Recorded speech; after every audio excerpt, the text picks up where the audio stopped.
తిరుపతిలోని ఓ ఇంట్లో ఓ వింత ఘటన చోటు చేసుకుంది. సాయిబాబా విగ్రహం నుంచి భారీగా విభూతి రాలడం మొదలుపెట్టింది. మరి ముఖ్యంగా గత 4 ఏళ్లలో, ఇన్ఫాక్ట్ 4 ఏళ్లు కూడా కాదు, 4 సార్లు ఆ ఇంట్లో జరిగిందంటూ ఆ కుటుంబం చెప్తోంది. విభూతితో నిండిపోయింది సాయిబాబా విగ్రహం. 2 ఏళ్ల నుంచి ఇలానే జరుగుతోంది అంటూ కూడా ఆ కుటుంబం చెప్తోంది. విగ్రహం నుంచి విభూతి ఎలా వస్తోంది? అదొక తెలియని వైనంగా మారిపోయింది.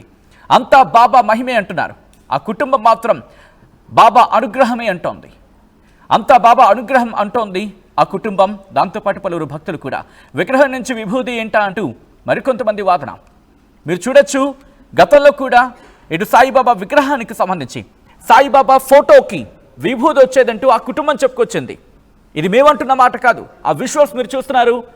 ఆ తర్వాత ఇటు సాయిబాబా భజన చేసుకోవడం, సాయిబాబాను ఆరాధించడం మేము చేసామంటూ ఆ కుటుంబం చెప్పిన ఎక్స్క్లూజివ్ విజువల్స్ మీరు చూస్తున్నారు వాటి స్క్రీన్ మీద.